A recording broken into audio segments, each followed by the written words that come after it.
Goddag og velkommen. Mit navn er Bjørn Griller. Jeg er ekstrem overlevelsesekspert. Jeg har fået en henvendelse fra en ekstrem nysgerrig, som har bedt mig kigge nærmere på det, vi ser her bag os. Rorsborg Gymnasium. Her på Rorsborg Gymnasium har vi en meget troet dyreart. Drengen. Det har været min opgave i løbet af hele ugen her at finde ud af, hvordan drengen han oplever her på det her naturlige reservat, også kaldet Rorsborg. Følg med.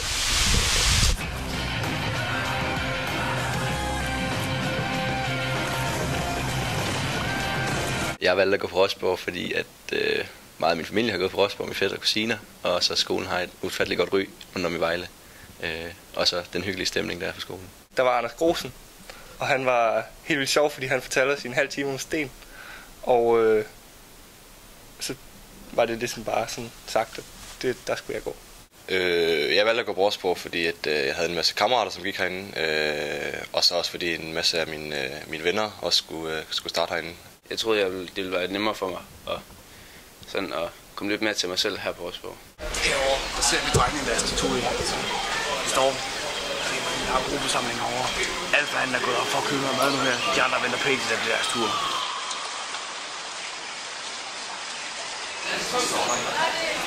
Og være dreng på Rorsborg er super fedt. Blandt andet fordi, at nu er der jo en del flere piger, end der er drenge. Jeg tror, der er lidt flere piger, end der er drenge, så det er jo egentlig en god bonus, kan man sige. Vi er 2 drenge i klassen. Så når man ikke er så mange drenge, så er det også måske giver et stærkere sammenhold. Vi bliver nødt til sådan at lave lidt oprør i alt det der beefnede, der mange gange er. Det bedste ved at gå på Rorsborg, det er det sociale liv, der er på skolen. De mange foreninger og fester, der er. Jeg kommer lige fra efterskole, og man kan godt mærke, at lidt af stemningen følger med, fordi folk er meget afslappet og meget åbne her. Der er nogle gode lærere, og vi har nogle gode arrangementer, vi har nogle gode fester. Der er ikke noget hierarki, man er bare sig selv. Der er ikke nogen, der er sure på hinanden. Der er ikke nogen regler om, hvem der skal stå foran i køen. Nu begynder de at slå sig om det. Det er meget Og her ser vi, hvordan Alfa han smider modstanderne væk. Og Alfa han bibeholder sin post som Alfa. Tuden med. Først bagefter kan den anden han få lov til at gå hen og få noget vand herinde. Det er et hårdt liv, men det er sådan det er. Det er et rigtig hårdt liv. Så er der vand. En typisk Rorsborg-dreng. De går sådan lidt med krum ryg og spiller nogle trommer og noget guitar lidt. Lidt alternativ. Nogle lidt hippie-typer, og så er der nogle hip-hop-typer. Lidt socialdemokrater en art. Det er meget alsidige mennesker, der går her. En typisk Rorsborg-dreng, han er en god gut. Han laver sine ting. Går sammen med alle de andre drengene i gangen, langsomt, og kigger på piger. Lidt hipster. Lidt hipster. Lidt hybrid mellem hipster og nørd måske. Ja. Med noget kajegul og noget fancy tøj.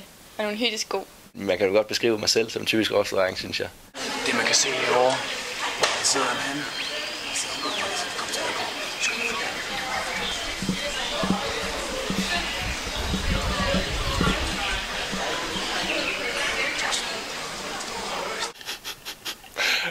Om jeg har nemt ved at score til Bacchus. Kæft, det er et spørgsmål. Altså, der skulle da være en vis chance, når der er så mange piger. Det havde jeg da på et tidspunkt i år.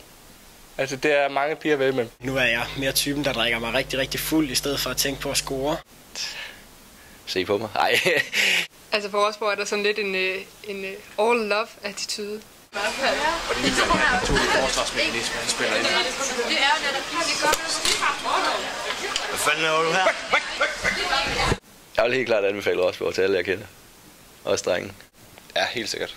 Det er et fedt sted, og man møder en masse nye mennesker. Vi helt klart anbefaler andre til at gå på Rorsborg, for det er sådan et åbent sted. Jeg kan ikke sige noget dårligt om stedet. Alle har det godt på Rorsborg.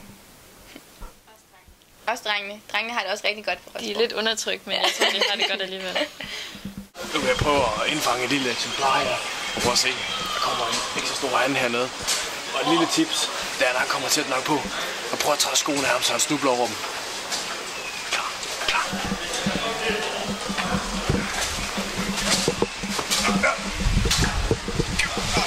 Jeg har med.